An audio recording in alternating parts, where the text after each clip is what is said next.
Ladies and gentlemen, when a narcissist tries to control you, they're not looking for truth. They're looking for power. But there's one sentence, just one, that takes that power right out of their hands. Today, I'm going to give you that sentence, and I'll show you exactly how to deliver it so they never try it again. You know, the first thing a narcissist needs you to do, they need you to bite. They throw out a little jab, a twisted version of what happened, a dig at your character, and they're watching for one thing, your reaction. That's the hook.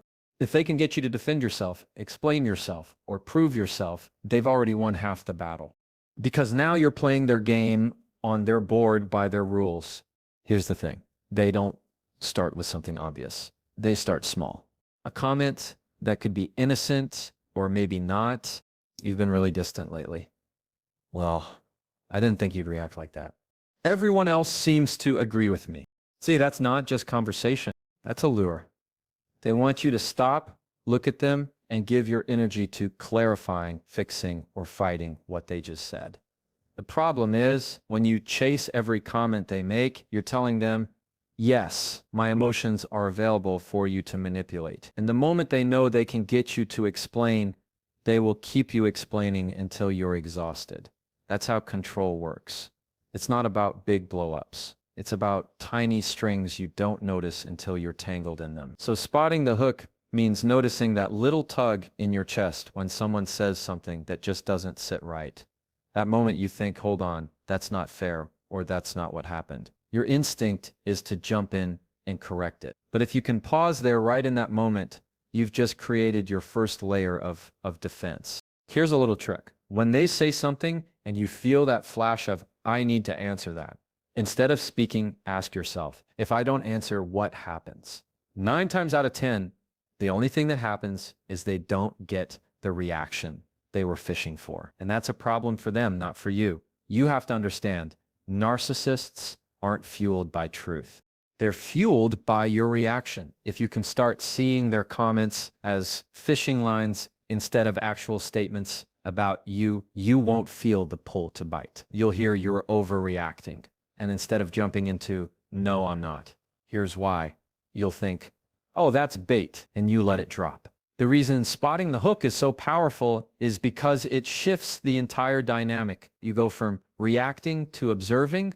You go from being the person in the storm to the person watching the storm from a distance. And the minute they realize you're not stepping into the ring, their swings hit nothing but air. It's not about ignoring reality. It's about refusing to fight in the arena they've built for you. They thrive on drama, chaos, and confusion because that's where they have the advantage. But calm stillness, a lack of engagement, that's their kryptonite. Now, I'm not saying this is easy. In fact, the hardest part is the first time you try it. Your whole body is wired to defend yourself when someone twists your words or questions your intentions. But every time you resist that urge and instead clock it as bait, you train yourself to hold on to your power. And you train them to realize they can't just toss out a line and expect you to grab it. So start small. The next time someone drops a comment that feels off, don't rush to fix it. Don't rush to argue. Just notice that's step one. Because when you can spot the hook, you stop getting reeled in. And that's when you start winning the game without even playing it. Once you've spotted the hook, the next challenge is to keep yourself from getting dragged into it. And that's where detaching your emotion comes in. Now, this doesn't mean you stop feeling. You're human. You're going to feel frustrated, hurt, even angry when someone comes at you sideways. What I'm talking about is choosing not to hand those feelings over to the person who's trying to provoke you. It's about creating a little space between what they say and what you do next. See, narcissists don't just want you to hear their words. They want you to feel them. They want you to get rattled to second guess yourself, to come at them with everything you've got, so they can twist it back around and say, see, look at how you're acting. If you're all wounded up, they control the pace, the energy, and the frame of the conversation. But when you detach your emotion, you take that control away. You shift the interaction from their game to yours. That's when you start to respond instead of react. And here's the difference. Reacting is fast, unfiltered, and usually fueled by whatever emotion hits you in the moment. Responding is calm, measured, and intentional. It's the difference between throwing the first thing you grab and taking the time to aim. I want you to imagine you're standing on a dock and someone's splashing around in the water, yelling for you to jump in. You can panic and dive right in without thinking, or you can stay on the dock, take a breath, and decide how you're going to handle it. That pause, that's emotional detachment in action. It gives you time to remember what's really happening here. The fastest way to lose your footing with a narcissist is to make the conversation about your feelings instead of their behavior. Because the second they see they've stirred something up in you, they'll keep stirring. And here's the kicker. They're not trying to understand you. They're trying to control you. So why give them more to work with? One of the best ways to keep that detachment is to focus on your tone. When you lower your voice and slow your words, you send a signal to them and to yourself that you're not going to be rushed into an emotional corner. You're not matching their heat. You're controlling the temperature. And it's hard for someone to keep a fire going when you're not adding fuel. Another thing you can do is mentally separate the person from the truth. Just because someone says something doesn't make it true. You can hear it, acknowledge that they said it, and still not accept it as reality.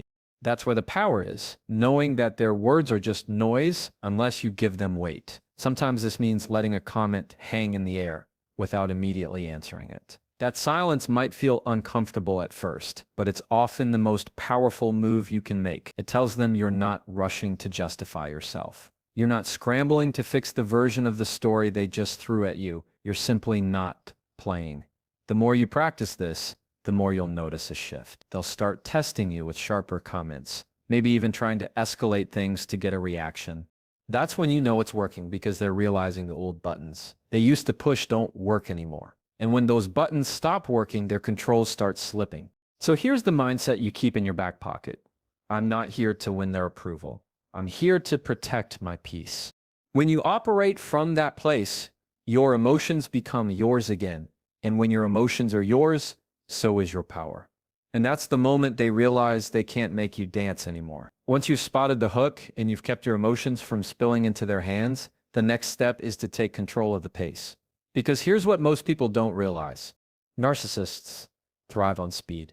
They want you moving fast. They want you rushing to answer. They want you talking, though, before you've had time to think. When you're in that mode, you're not choosing your words. You're scrambling to keep up. And when you're scrambling, you make mistakes. You say too much. You give them exactly what they were hoping for. That's where the power pause comes in. Slow your tone, drop your volume, control the rhythm. The second you take a beat before you answer, you shift the power back to you're no longer letting them set the tempo. You're setting it yourself. And that's dangerous for them because now they can't ride the momentum of their own manipulation. I'll tell you why this works. People who manipulate count on you to react in the heat of the moment. They count on you filling silence because silence makes most people uncomfortable. But when you pause, even for just 2 or 3 seconds, it sends a different message. I'm not playing catch up here. I'm deciding how this is going to go.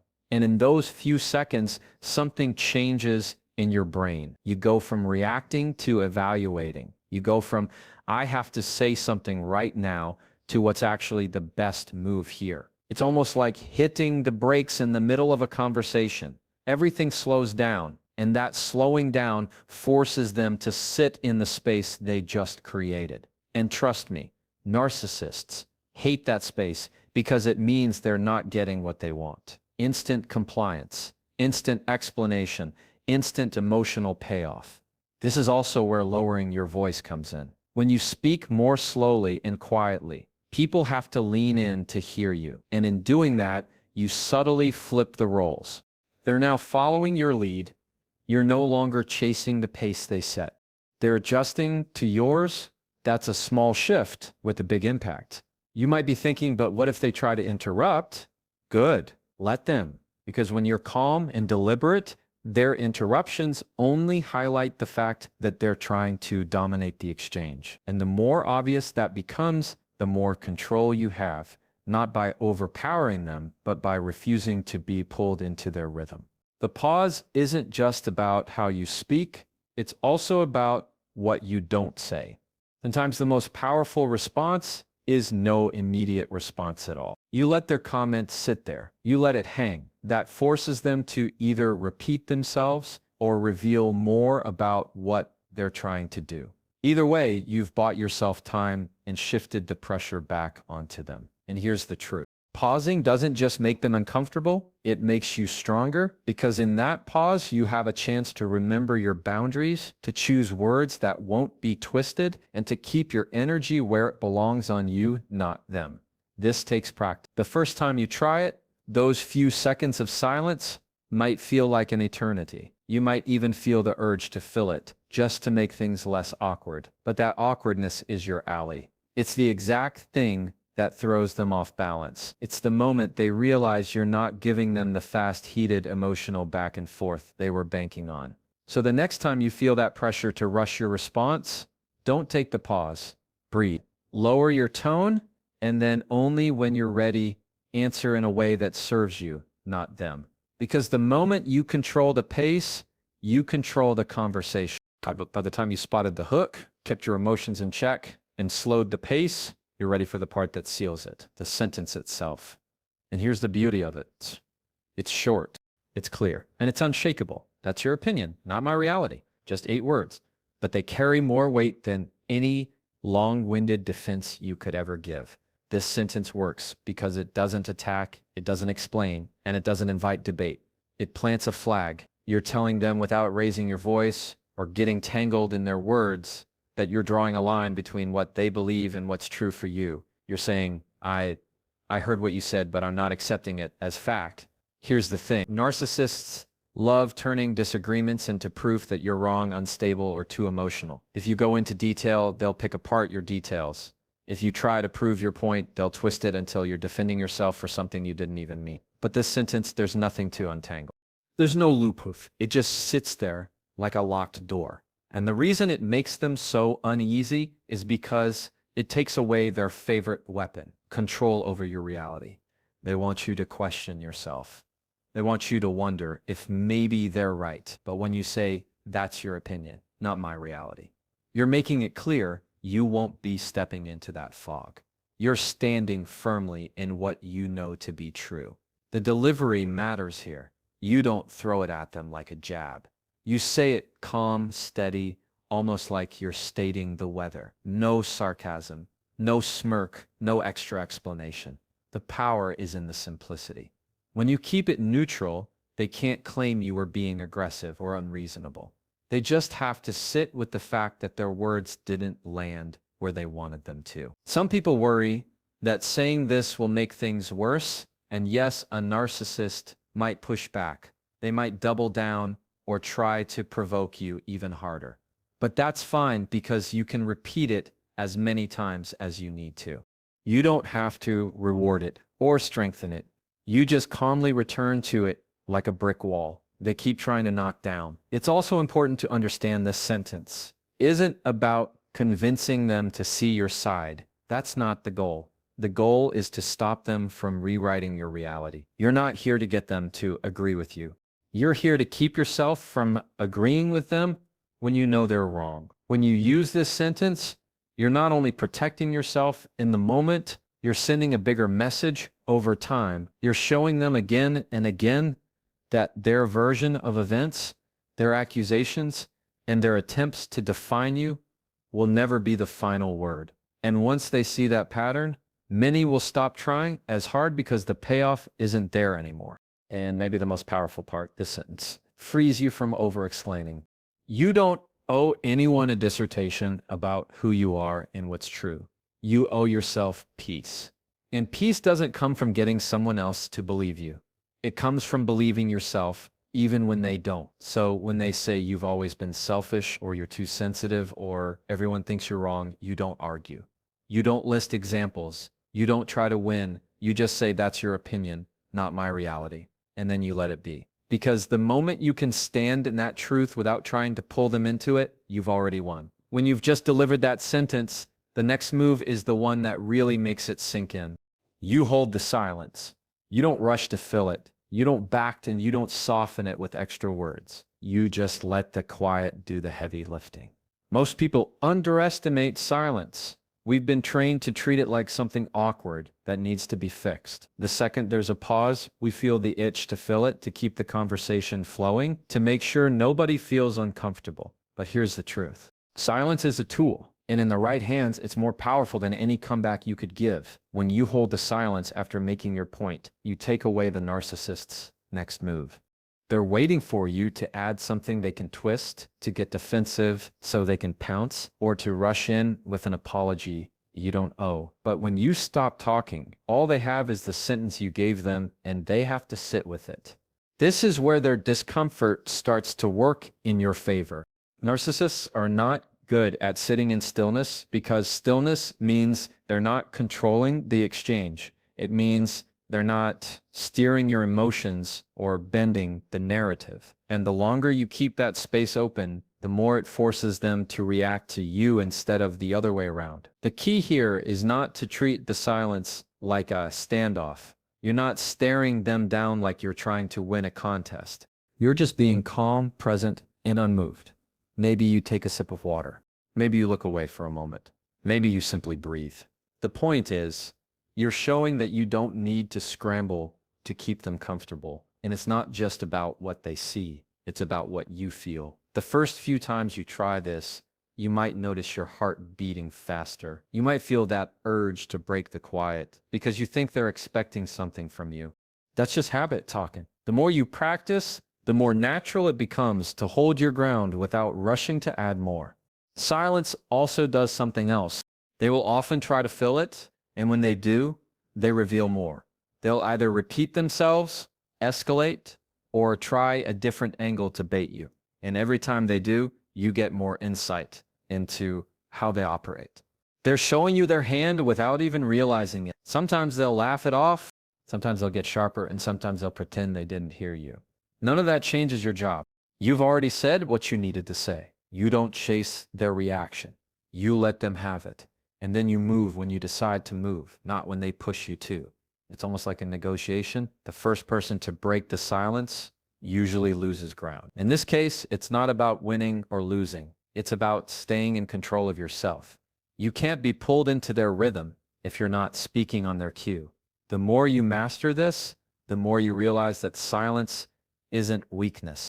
It's strength in its purest form. It's the refusal to engage in a fight you didn't agree to. It's the confidence to know you don't need to over-explain to be right. And it's the quiet reminder to them that their words don't decide your reality. So, when you've delivered your truth and they're looking at you waiting for the next round, resist the urge to hand it to them. Hold the silence, because sometimes the most powerful thing you can say is nothing at all. Once you've said your piece and let the silence work for you, the last step is the one that makes the whole thing stick. You end it on your terms. You don't hang around waiting for them to agree. You don't linger to see how they react, and you don't let them drag you into one more round. You walk away physically or verbally, and you do it before they have a chance to pull you back in. This is where most people slip up.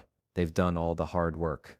They've spotted the hook, stayed calm, slowed the pace, delivered their truth, and held the silence. But then they stay. And staying gives the narcissist exactly what they need. More time to find a crack in your wall. More time to change tactics. More time to reset the game in their favor. Leaving on your terms sends a very different message. It says, I decide when this conversation is over. That's not arrogance. That's boundaries. And boundaries are what narcissists fear most. Because boundaries mean they no longer have unlimited access to your attention, your energy, or your emotions. Now, walking away doesn't always mean physically leaving the room, though sometimes that's exactly what you need to do. It can also mean ending the call, changing the subject, or simply saying, I'm not continuing this conversation, and following through. The key is that you're not doing it in anger. You're doing it with control. Calm is what makes it powerful. And yes, they might chase you verbally. They might throw one last jab or guilt trip as you're stepping away. That's their attempt to rehook you. But you've already made your decision and you stick to it. No turning back to defend yourself. Note just one more thing. Because the moment you turn back, you give them the opening they were hoping for. The reason this is so effective is because narcissists rely on access. They can't control what they can't read. If you cut off that access when you choose, not when they've worn you down, you break the pattern they're used to. You're not the person who stays until they've had the last word. You're the person who ends it when it no longer serves you. This step is also about protecting your own mental space. If you leave before things spiral, you save yourself from the emotional drain that comes from going in circles. You keep the dignity you worked so hard to maintain in the earlier steps, and you walk away knowing you didn't just survive the interaction. You controlled it. Over time, ending things on your terms teaches them something important. They can't keep you in a conversation longer than you want to be there. That's a big shift because it removes one of their favorite strategies, wearing you down until you say something they can use against you. So when you've delivered your sentence, held your silence, and you feel that moment where the conversation has reached its peak, take the exit. Do it calmly, do it without drama, and do it without looking back. Because the most powerful end to a game they've been playing for years is to be the one who ends it. So when you put it all together, spotting the hook, detaching your emotion, slowing the pace, delivering the sentence, holding the silence, and ending it on your terms, you're not just protecting yourself in the moment. You're changing the entire dynamic. You're showing them without yelling or fighting that their words don't define you, their tactics don't control you, and their version of reality isn't yours to carry. The beauty is you don't have to outshout them, out-argue them, or convince them of anything. You just stand in your truth, calm and unshaken, and you let that be enough. And over time, they'll learn what you already know.